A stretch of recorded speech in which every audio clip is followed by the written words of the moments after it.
가두 선교단의 영성 교육을 맡고 있는 정순한 모세 선교사입니다. 안녕하세요. 반갑습니다. 네, 이 자리를 마련해 주신 하나님께 찬미와 영광을 드립니다.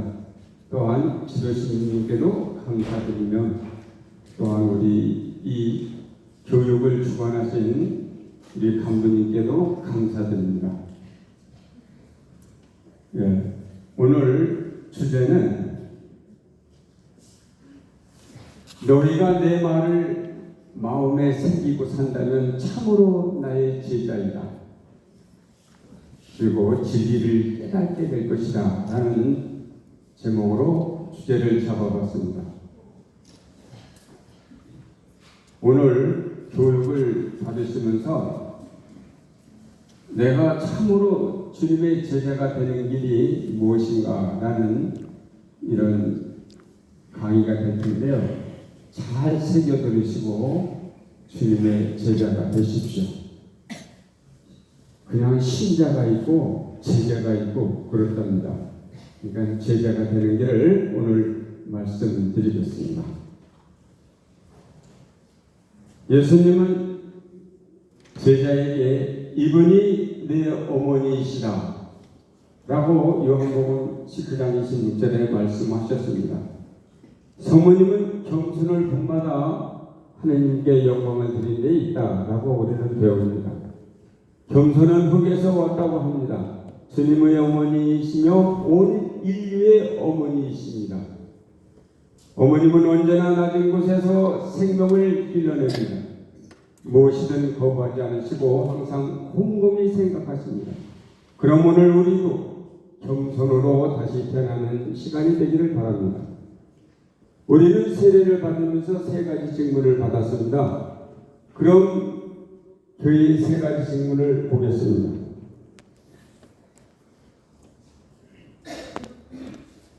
보이시면 같이 읽으시겠습니다. 중요한 대목이기 때문에 시작. 예수님께서 인류 구원을 세 가지 직무를 가지고 있습니다. 세 가지 직무는 면직, 사제직, 왕직이 있습니다. 주님께서는 천하기 전에 마지막으로 제자들에게 이런 말씀을 남기셨습니다. 나는 하늘과 땅에 동문을 받았다. 그러므로 너희는 가서 이 세상 모든 사람들을 내 제자로 삼아 아버지의 아들과 성령의 이름으로 그들에게 세례를 베풀고 내가 너희에게 명한 모든 것을 지키도록 가르쳐라. 내가 세상 끝날까지 항상 너희와 함께 있겠다. 주님의 말씀 안에는 교회의 세 가지 직무가 다 포함되어 있습니다. 1번 세상 모든 사람을 주님의 제자로 삼는다는 것은 예언직을 말하고 그들에게 세례를 베푸는 것은 사제직은 보편적 사제직과 직무적 사제직이 있습니다. 주님께서 명한 것을 지키도록 가르치는 것은 왕직을 말한다. 사제직이 두 가지가 있는데 보편적 사제직은 저희들을 말하는 겁니다. 세례받은 우리 신자들. 그리고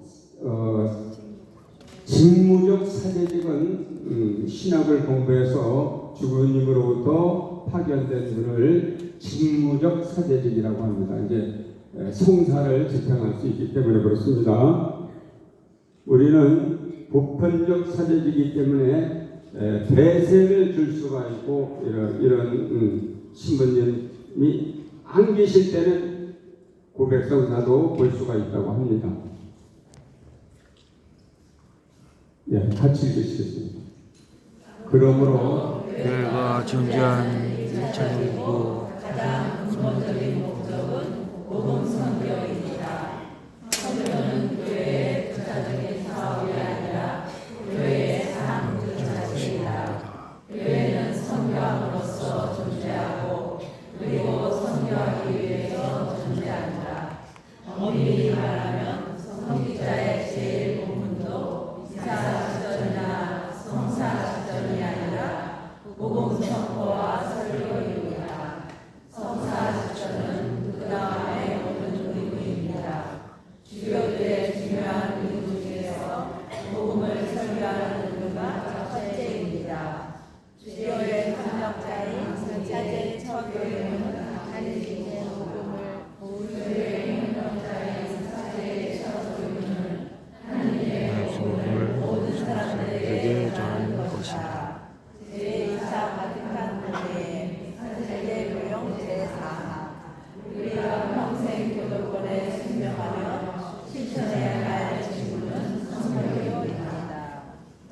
여기서 보면은 이제 교회 교도권에서 법으로 정해놨잖아, 그죠?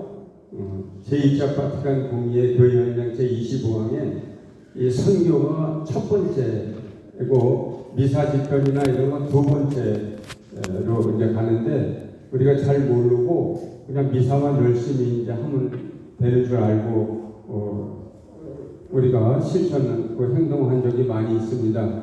오늘 이 교회 직무를 보시고 좀 마음을 다시 한번 고쳐자 주시기 바랍니다.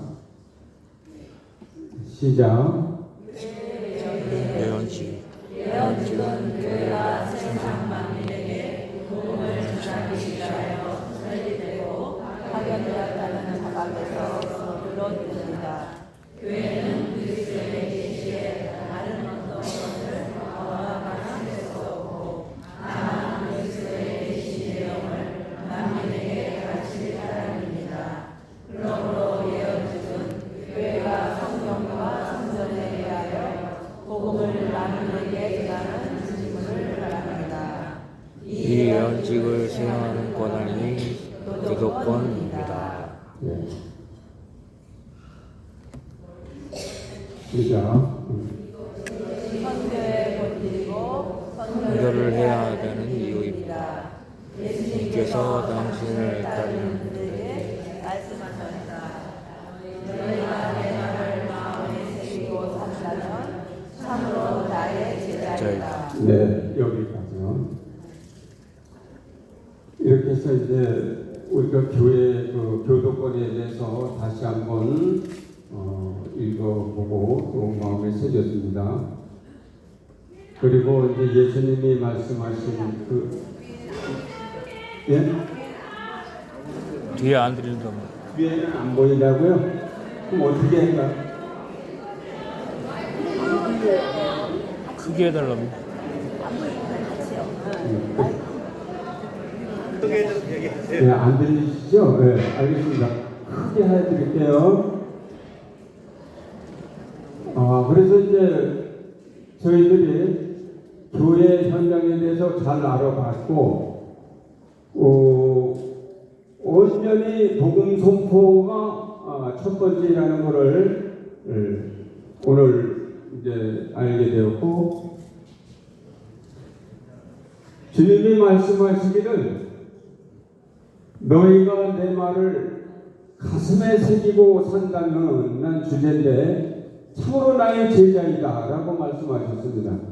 근데 저희들은 저부터 성서를 멀리하는 그런 습관이 있나? 우리 카톨릭 신자들은 다 그런 건 아니지만 성서를 좀 멀리한다고 생각을 합니다.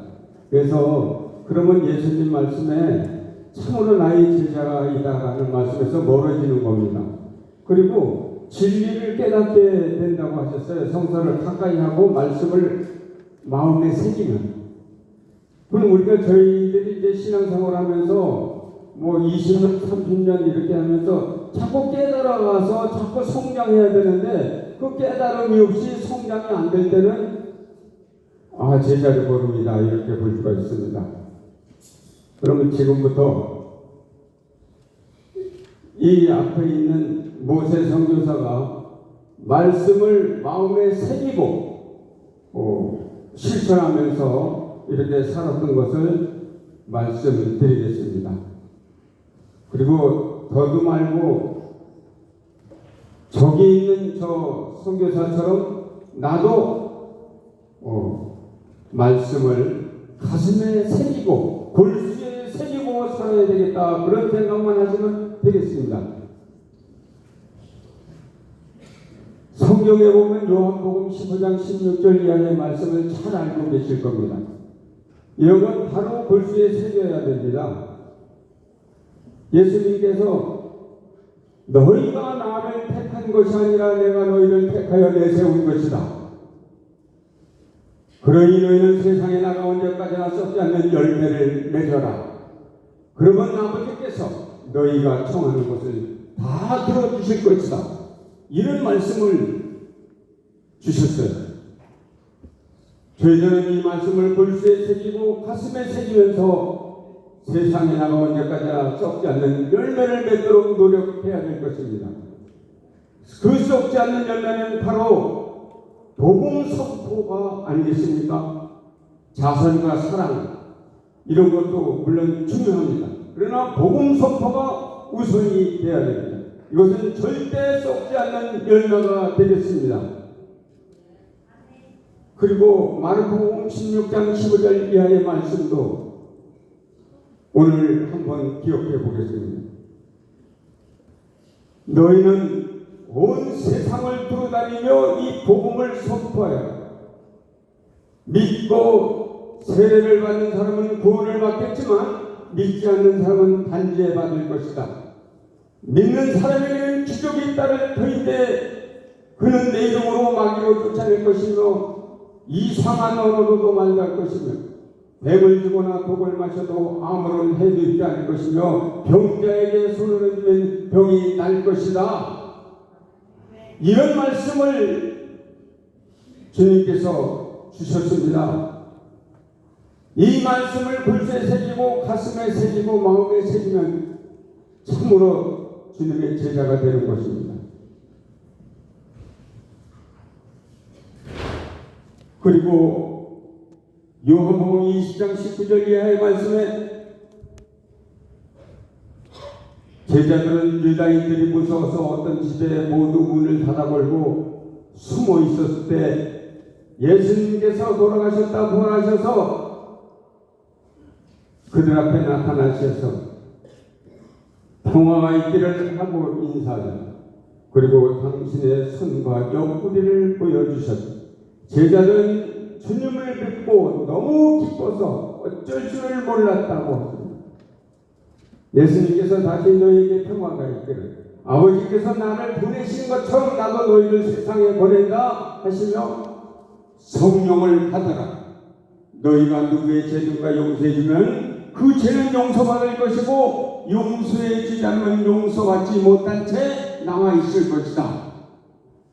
이렇게 또 부활하셔가지고 또 강조하셨습니다. 그렇습니다. 성령을 받아야 됩니다.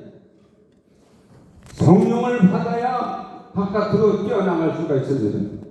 제자들은 유다인들이 무서워서 어떤 집에 모두 문을 닫아걸고 있었다고 합니다.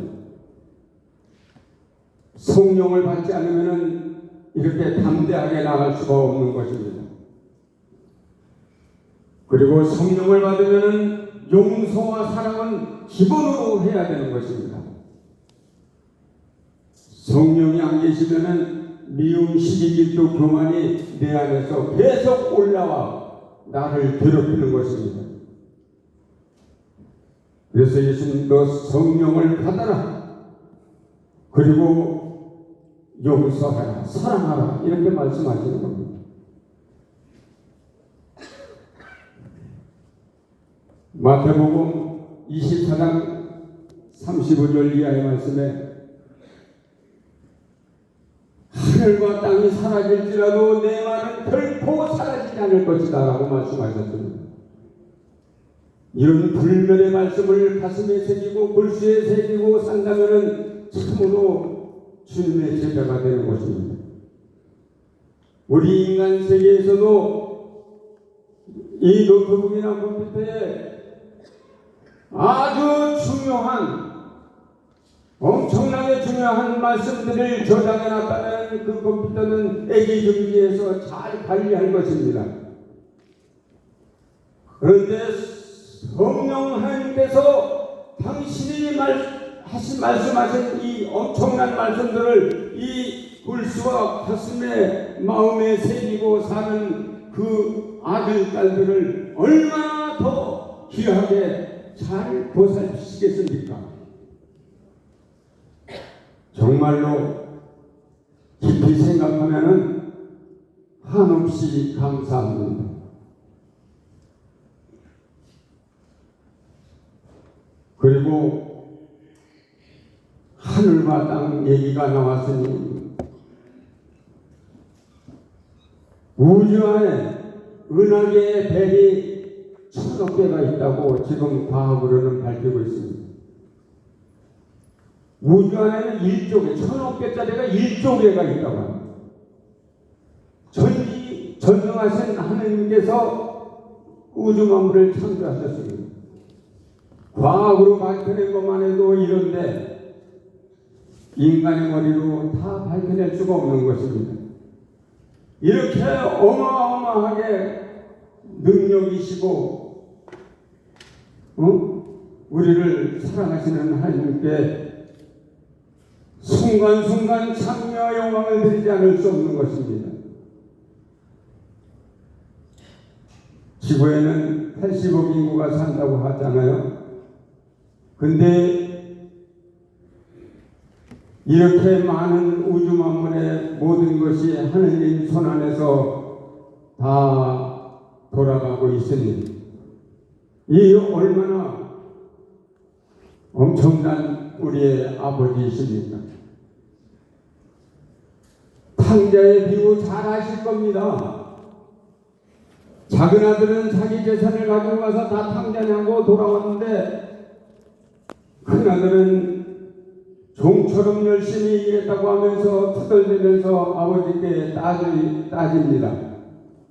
아버지는 죽었던 아들이 다시 살아나서 돌아왔기 때문에 송아지를 잡아서 잔치를 하는 것이다. 큰 아들은 종처럼 열심히 일했는데 친구들하고 놀으라고 염소 새끼 한 마리 잡아주지 않더니 저 못된 동생한테는 송아지를 잡아준다. 여기서 우리는 깊이 묵상해야 됩니다. 아버지께서는 그 큰 아들을 달래시면서 엄청나게 큰 위로를 말씀을 주십니다. 얘야, 너는 늘 나와 함께 있고 내 것이 다 네 것이 아니다.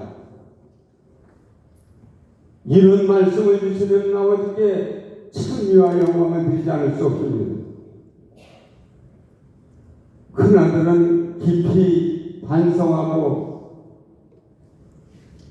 마음을 크게 먹고 하나님을 닮아야 될 것입니다. 아버지께 다 자기 건데 동생을 얼마나 많이 주어도 모자람이 없을 건데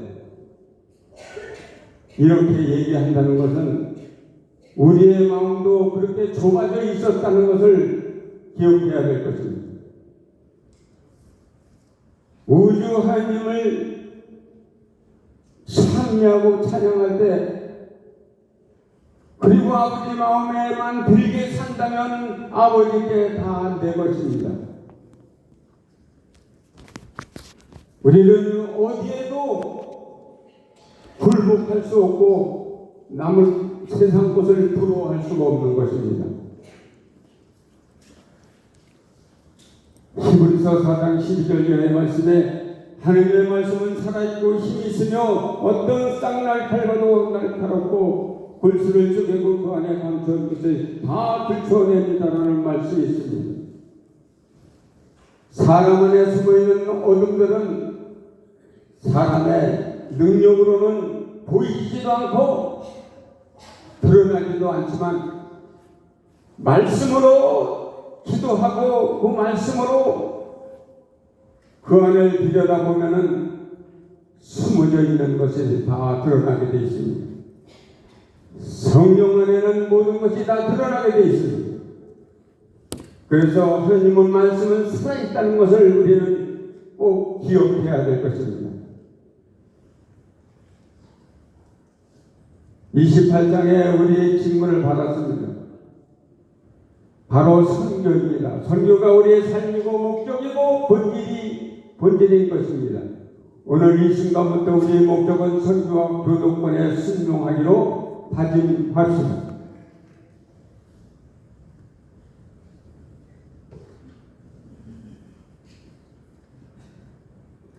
개신교나 신흥종교는 교도권에 절대 순종하지 않습니다.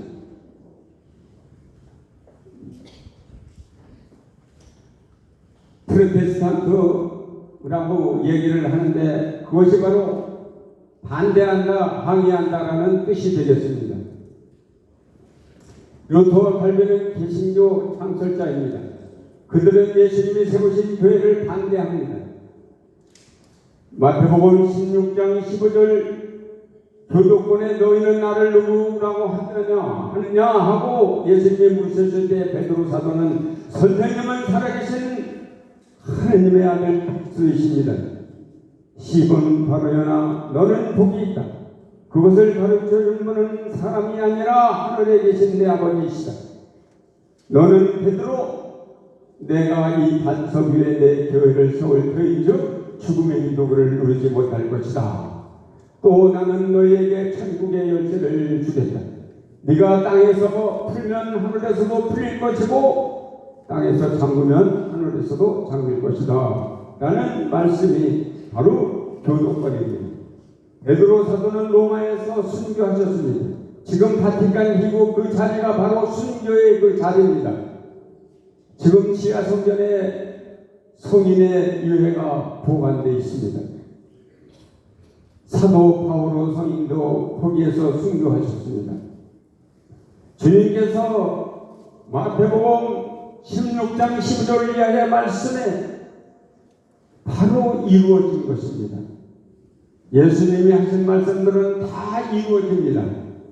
그때 죽음의 hin도를 누리지 못한다고 말씀하신 그 말씀이 이루어진 것입니다. 세상 어떤 종교나 어떤 권력자도 바티칸 희곡을 교황청을 무너뜨리려고 하도 안 되는 것입니다. 그런데 개신교나 신경교에서는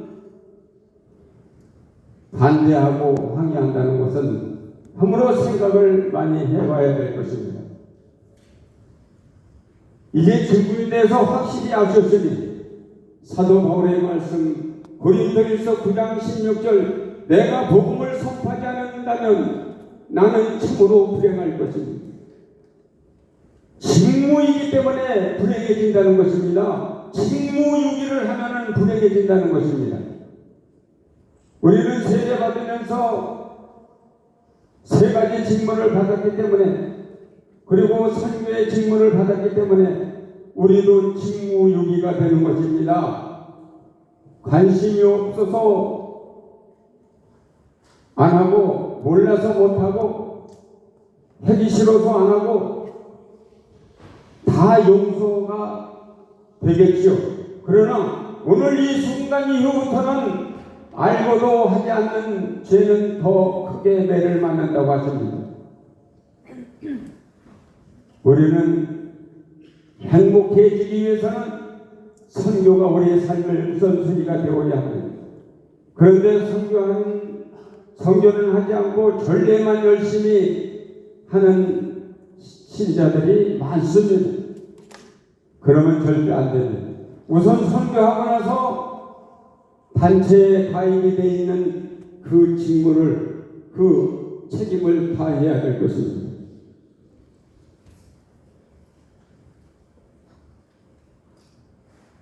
그리고 선교가 본질입니다. 그리고 선교하라고 마음먹으면 사탄이 방해를 합니다. 악마는 절대 좋은 것을 못하게 막는 그런 직무를 가지고 있습니다. 예수님도 광야에서 악마의 유혹을 받으셨습니다. 그때 예수님은 성경의 말씀으로 악마의 유혹을 이겨내셨습니다. 우리도 말씀으로 기도해야 악마의 유혹을 이겨낼 수 있습니다. 마르코복음 9장 28절 이하의 말씀에 주님, 저희는 왜 악령을 쫓아내지 못하였습니까? 하고 말씀드리니 그런 것은 기도하지 않고서는 어떤 방법으로도 쫓아낼 수 없다 하고 말씀하셨습니다. 그래서 은사가 있는 분들은 기도를 열심히 하고 성령을 많이 가슴에 새기고 신앙생활을 하는 분들이 구마은사, 치유은사 이런 말씀의 은사가 오는 것입니다.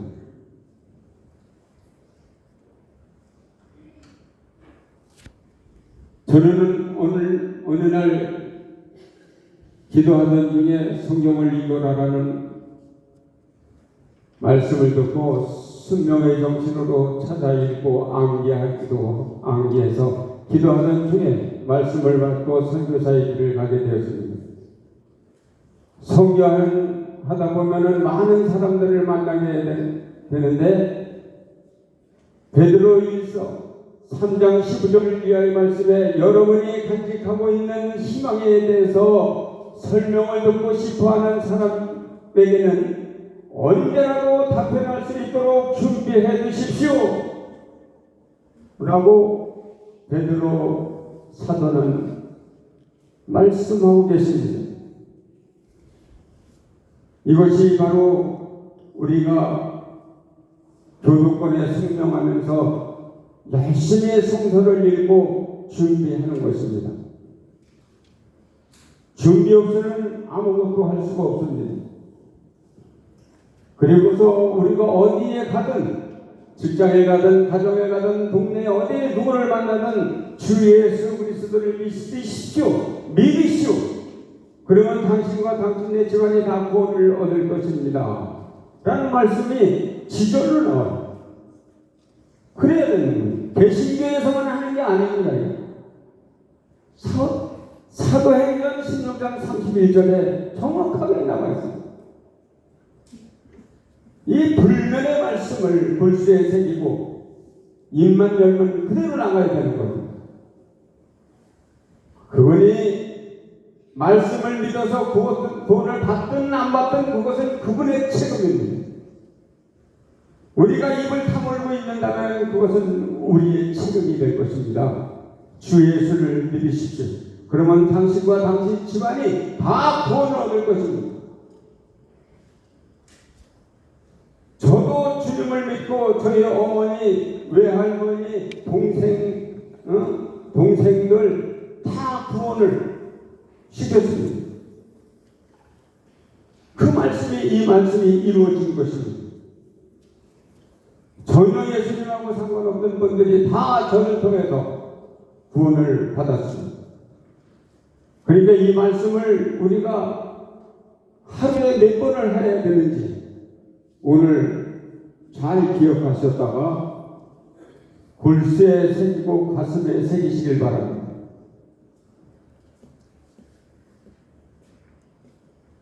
그리고 선교를 하다 보면 많은 사람들을 만나게 됩니다. 그러면 베드로 사도께서 항상 말씀하신 것처럼 준비해 줘야 해요. 가서 예수님을 믿으라고 하면은 예수님이 누구냐고 말할 수도 있습니다. 외인들은. 그래서 예수님을 믿는 우리들은 첫 번째 강생구속을 철저하게 준비해 둬야 합니다. 강생구속. 지구 나이가 138억 년이라고 과학은 밝히고 있습니다. 이 어마어마한 시간을 거쳐서 가브리엘 천사를 통해서 2000년 전에 성모 마리아님께 전달이 왔습니다. 이제 내가 세상에 나가야 되겠다. 사람으로 다시 태어나야 되겠다. 누가복음 1장 26절의 말씀을 우리는 기억해야 될 것입니다. 이 말씀 안에는 또 창세기 1장 26절의 말씀도 기억하면 상당히 좋습니다. 창세기 1장 26절에는 우리의 모습을 만든 사람을 만들자. 우리의 모습을 갖는 사람을 만들자. 이렇게 말씀하십니다. 하나님. 사람을 창조하시려고 준비하고 계십니다. 누가복음 1장 26절에는 예수님을 하나님이 세상에 오셔서 예수님의 이름으로 우리를 다시 탄생하게 만드시는 작업을 하시는 겁니다. 이 기초적인 것을 우리가 소홀히 하면 절대로 안 되겠습니다. 그래서 강생구속을 잘 하셔야 됩니다. 강생 부속 중에 누가복음 2장 1절 이하의 말씀에 어디서 어떻게 태어나는지까지 정확하게 예언을 하고 있습니다. 이사야 7장 14절 이하의 말씀에 처녀가 잉태하여 아기를 낳으려니 그는 임마누엘 나라 하신 말씀이 예언되었습니다. 700년 전 처녀가 잉태하여 아기를 낳는다. 이것이 바로 신비인 것입니다. 또 어느 고을에서 낳을지 그것도 미카서 5장 1절 이하의 말씀에 예언을 하셨습니다. 베들레헴아, 너는 유다 민족 중에 가장 보잘것없지만 나를 위하여 너에게서 나리라. 주님이 베들레헴에서 나신다는 것입니다. 이렇게 700년 전에 또 예언을 해 놓으셨습니다. 예수님은 예언대로 베들레헴에서 나셨습니다. 이런 강생구석의 말씀을 잘 준비하셨다가 많은 사람들이 예수님이 누구냐고 물어보면 이렇게 기초적인 것부터 잘 말씀을 해 줘야 될 것입니다.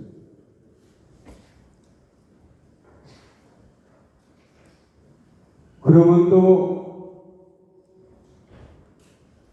강생구석이 이루어져서 소년기를 거쳐서 30살이 됐을 때 공생활로 들어가는 예수님을 묵상하고 기억해야 될 줄 것입니다. 공생활 전에는 어머니와 함께 양아버지와 함께 가정일에 충실하셨습니다. 직업도 갖고 계셨습니다. 그러나 이제 때가 돼서 공생활로 들어가니 주님께서 복음을 선포하시는 겁니다. 마태복음 4장 23절 이하의 말씀 기억해야 합니다. 예수님께서는 온 갈릴리아를 돌아다니시면서 회당에서 가르치시고 하늘나라의 복음을 선포하시며 백성 가운데 병자와 허약한 사람들을 모두 고쳐주셨다. 온 갈릴리아를 돌아다니시면서 회당에서 가르치시는 예수님을 생각하고 묵상한다면 우리가 편안히 앉아서 쉴 수가 있겠습니까? 이렇게 해서 예수님께서는 발이 불도록 돌아다니시면서 복음을 선포하셨습니다. 우리는 영성체를 열심히 하고 있습니다. 매일 미사 드리면서 매일 영성체를 합니다. 그 이유는 우리가 예수님을 담고 그 삶을 실천해서 아버지께 영광 돌리는 것이 목표입니다. 그런데 절대 변하지가 않습니다. 30년을 영성체를 모셨으면 그 영성체를 모아놓으면 얼마나 많겠습니까? 내 안에 영성체가 수없이 들어가도 내가 말씀 안에 실천하지 않으면 그 영성체의 효력이 없는 것입니다. 말씀을 가슴에 새기고 실천으로 옮길 때 영성체가 내 안에 들어가서 내가 예수님으로 변화되는 것입니다. 작은 예수가 돼서 복음 선포를 하는 것입니다. 예수님께서 열심히 공생활을 하시면서 누가복음 2장 22절에 성체 성사를 세우십니다. 예수님께서는 제자들과 함께 앉으셔서 내가 고난을 받기 전에 이 고난에 이 가월절 음식을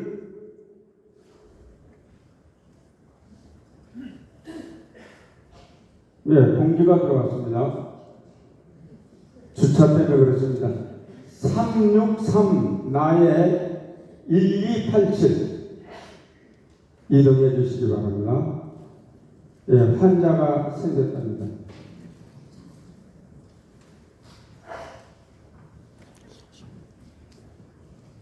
성체성사를 세우시면서 말씀하셨습니다. 나는 너희를 위하여 이 피를 흘리는 것이다. 주의를 위해서 피를 흘리시고 아버지께 돌아가셨습니다.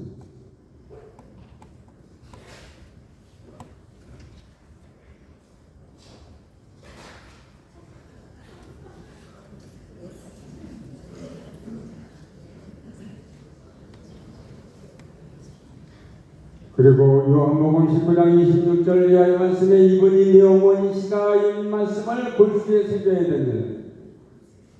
예수님께서 십자가 위에서 사도 성 요한 제자에게 이분이 내 어머니시 대표로 어머니를 받으셨습니다. 주님은 우주 만물의 하느님 아버지이십니다. 주님의 어머니는 온 인류의 어머니이십니다. 우리는 불교 신자는 신흥 종교든 사람이라고 생기면은 다 하느님 작품입니다. 그들이 회개하면은 다 아들딸이 되는 것입니다. 그러니 그들에게 모두 다 하늘나라에 있는 어머니가 계신다. 이거를 우리가 정확하게 얘기해야 될 것입니다. 우리의 어머니가 아닙니다. 내교 단원들의 어머니가 아닙니다. 온 인류의 어머니이십니다. 주님의 말씀입니다. 이분이 내 어머니이시다. 저희들은 아멘, 아멘 해야 합니다.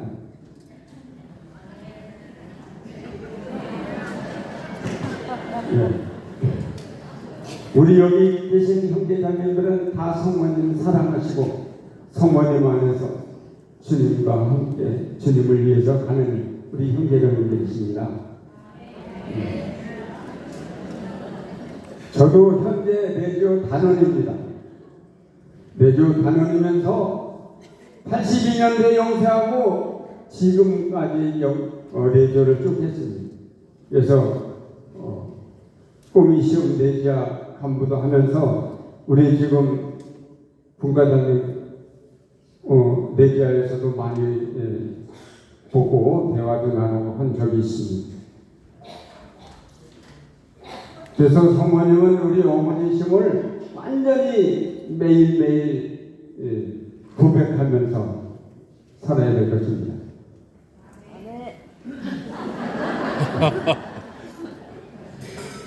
그리고 예수님이 십자가 위에서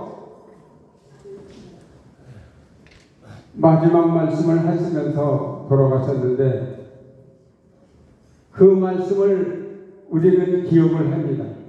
기억을 해야 됩니다. 마태복음 20장 45절, 시편 22편, 누가복음 23장 46절 이하 말씀을 다 머릿속에 집어넣어야 될 것입니다.